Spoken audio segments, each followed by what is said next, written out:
Bonjour, voici un très bref résumé qui va mettre en place la communication Princeps que je vais être amené à présenter lors du congrès du GETCOP les 18 et 19 juin prochains en Nancy avec pour thème les lombalgies.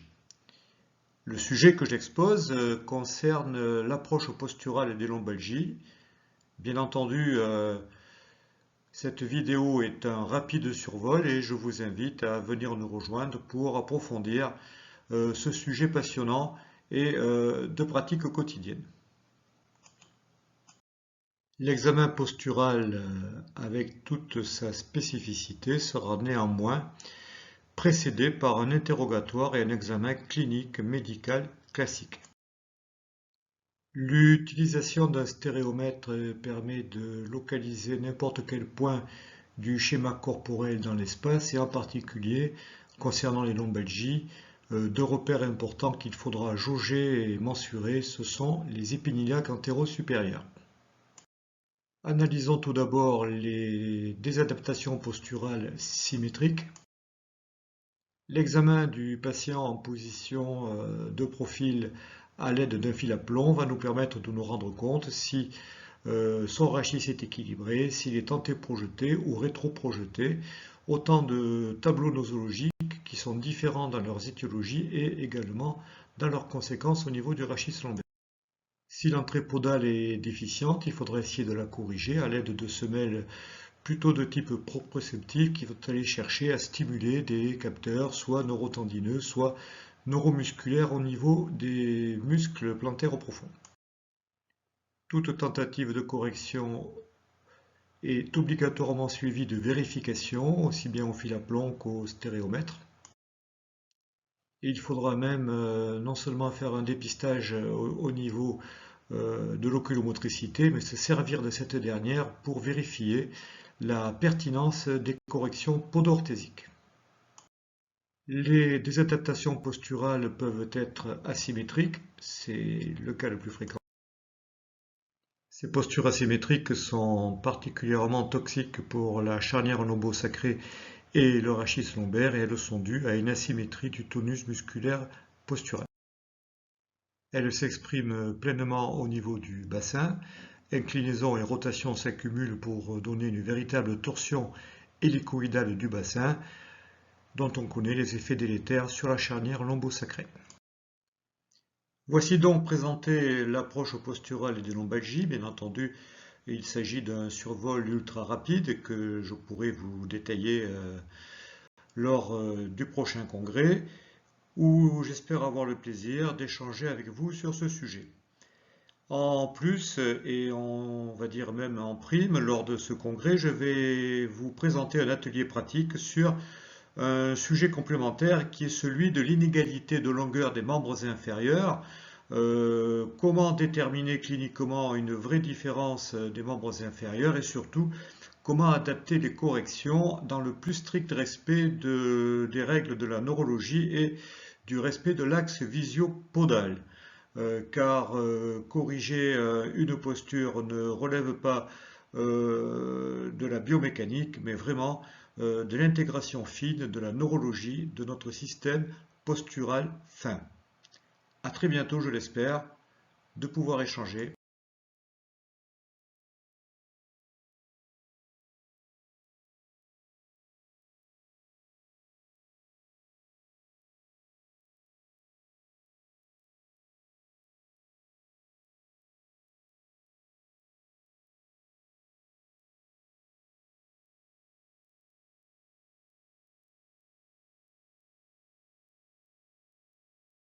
Bonjour, je m'appelle Jean-Pierre Marguerite et je suis ostéopathe depuis près de 40 ans. Je vous présente le résumé d'une technique expérimentale que j'ai adaptée aux lombalgies chroniques.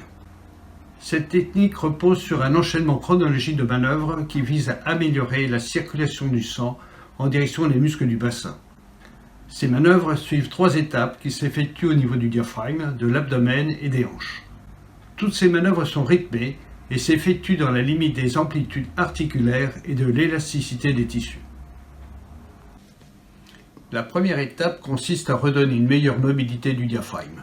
Le premier lobe, d'accord? Alors, je me mets en dessous, comme je l'ai mis tout à l'heure. Là, je suis toujours assis à hauteur de mon patient et je commence à faire un drainage. La deuxième étape consiste à libérer les tensions et les compressions au niveau de l'abdomen. Là, on le sent ici.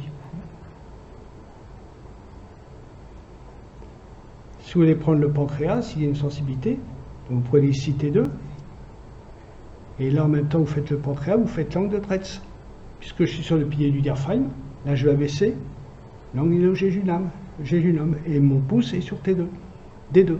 Et la troisième étape consiste à relâcher d'autres tensions sur les muscles qui déstabilisent le bassin. Je me libère complètement la douleur au niveau de l'iliaque. Alors c'est très fin, hein. Traction, relâcher. Dès la première séance, le patient a une nette diminution de sa douleur. Il respire mieux, il n'a plus de douleur à la palpation au niveau du ventre et ressent des picotements et de la chaleur dans les membres inférieurs. Et sous mes doigts, je ressens une diminution de la densité du foie. Le ventre est plus souple. La mobilisation passive et active de la région lombaire est beaucoup moins douloureuse. J'ai donc observé des liens entre la lombalgie et la disparition des tensions abdominales, ce qui naturellement m'a amené à associer les conseils d'hygiène alimentaire à mes techniques. J'ai alors recherché une confirmation auprès de mes patients. 95% d'entre eux, dont 60% qui souffraient depuis plus d'1 an, ont été soulagés de façon durable en changeant leur mode d'alimentation. Et les 3/4 d'entre eux en moins de 3 séances. J'ai aussi mené une enquête d'opinion auprès de mes confrères. Plus de 90% ont rapporté avoir observé un lien entre la lombalgie chronique et un trouble digestif. Maintenant, si une étude pouvait évaluer le niveau d'efficacité de cette technique, associée à des règles d'hygiène alimentaire, je pense que nous ferions un grand pas sur l'utilisation pertinente de l'ostéopathie dans son approche globale et systémique. Si vous voulez en savoir plus, ne manquez pas le congrès du JEDCOP, les 18 et 19 juin prochains, en présentiel ou en distanciel. Alors j'espère à bientôt.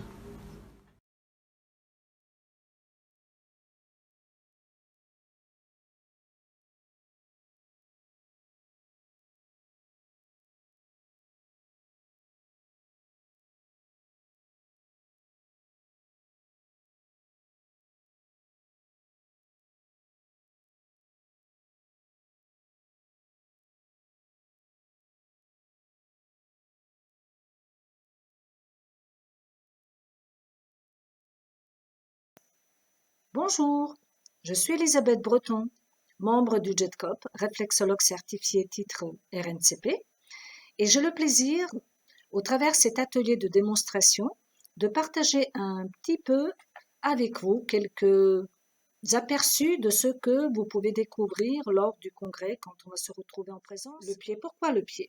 Le pied parce que en réflexologie, c'est le type de réflexologie le plus répandu. La réflexologie plantaire, la cartographie du Nissingham, qui est la base de toutes les réflexologies.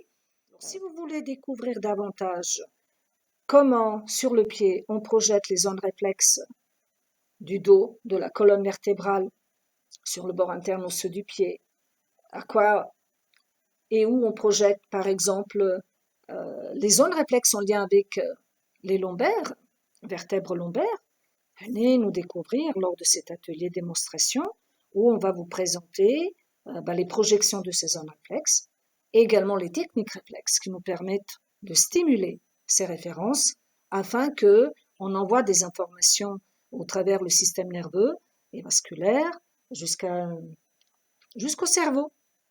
Voilà pour ce premier petit aperçu. Je vous remercie de votre attention et je vous dis à très bientôt.